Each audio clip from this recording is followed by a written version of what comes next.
Hello and welcome, friends. My name is Adil Jameel. Today, we are going to discuss an interesting topic of communication called effective communication. Effective communication में हमने कुछ चीज़ें पढ़नी है जो हमें classroom communication में भी बहुत ज़्यादा हेल्पफुल होंगी और क्लासरूम कम्युनिकेशन में यूजुअली क्वेश्चंस पूछे जाते हैं repeatedly. So let us start our discussion. देखिए, जब हम कम्युनिकेशन की बात करते हैं, हम सिंपली बोलते हैं कम्युनिकेशन होता है exchange of information. But effective communication सिर्फ यहीं तक महदूद नहीं है. Effective communication is about understand the emotions and intentions behind the information. ये सिर्फ शब्दों को एक्सचेंज नहीं करना होता है. इसकी इसके पीछे इंटेंशंस क्या है, इमोशंस क्या है, उनको समझना होता है. दैट मीन्स हमें शब्दों की गहराई में जाना होता है, सेंटेंसेस की गहराई में जाना होता है.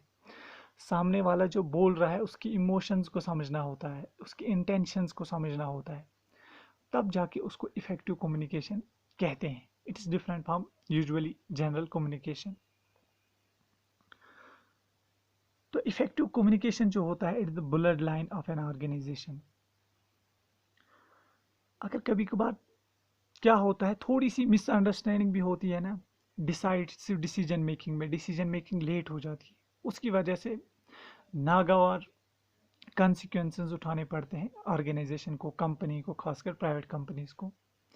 क्योंकि ऑर्गेनाइजेशन को एक इफेक्टिव डिसीजन होती है, डिसाइसिव डिसीजन होती है. उनको पता होना चाहिए कि कब हमें डिसीजन बनाने हैं. इसलिए अगर थोड़ी सी मिसअंडरस्टैंडिंग होती है ना कम्युनिकेशन में, बोर्ड ऑफ डायरेक्टर्स या जो हायर अथॉरिटीज पे होते हैं, तो बहुत ज़्यादा मुश्किलें उठानी पड़ती है फिर कंपनीज को. देखिए, इफेक्टिव कम्युनिकेशन के बहुत सारे प्रिंसिपल्स हैं कि क्या इफेक्टिव कम्युनिकेशन किसको कहा जाता है. यहाँ पर जो फेमस प्रिंसिपल्स हैं वो उसको पॉपुलरली कहते हैं हम 7 C's.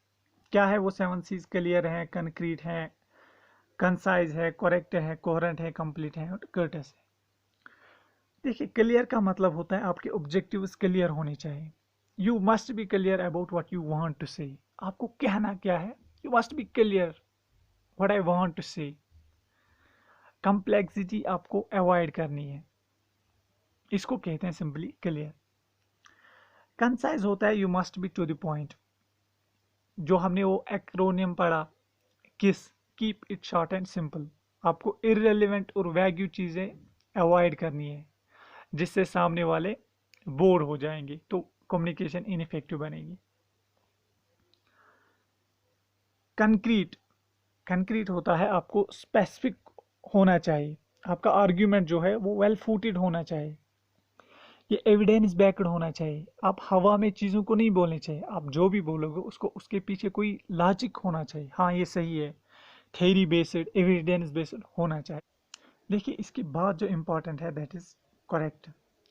करेक्ट मीन्स आप जो भी फैक्ट्स, फिगर्स, इंफॉर्मेशन दोगे ना, वो एकदम एक्यूरेट होनी चाहिए, वो रॉन्ग नहीं होनी चाहिए. और आप जो भी भाषा चूज करोगे उस पर आपको ग्रिप होनी चाहिए ताकि मैसेज अच्छे से डिलीवर हो, आपकी लैंग्वेज जो है वो एक्यूरेट हो. आप इंप्रेशन के लिए कोई स्टैंडर्ड लैंग्वेज यूज करोगे जिस पे आपको ग्रिप नहीं होगी, ऑब्वियसली उसके नेगेटिव कॉन्सिक्वेंसेस होंगे. आपका फ्लो ठीक नहीं रहेगा, आप में बहुत, आपकी कम्युनिकेशन प्रोसेस में बहुत जगह आप अच्छे से चीज़ें डिलीवर नहीं कर पाओगे. तो इसके बाद है कोहेरेंट.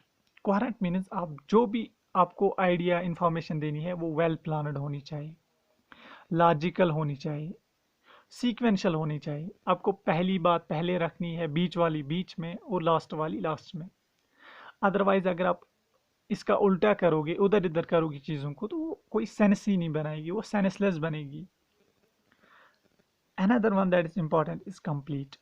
आप जो भी चीज़ बोलोगे ना उसको कंप्लीट बोलो, उसको हाफ पे मत छोड़ो. तो ये होता है कंप्लीट. इसके बाद जो होता है कर्टस. देखिए, कम्युनिकेटर को चाहे कि वो कर्टस हो, पोलाइट हो, रेस्पेक्टफुल हो, he should be open to ask questions.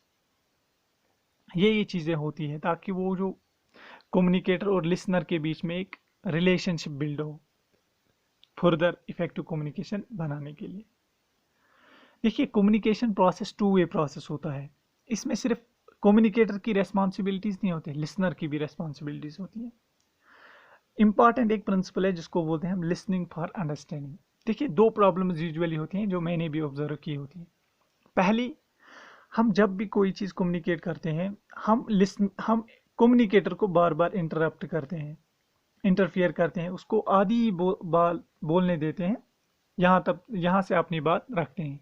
दूसरी बात और जो उससे खतरनाक है, हम जब भी कम्युनिकेट करते हैं हम दूसरे बंदे को बोलने तो देते हैं लेकिन माइंड प्रोसेस में हमें होता है कि मुझे रिप्लाई करना है।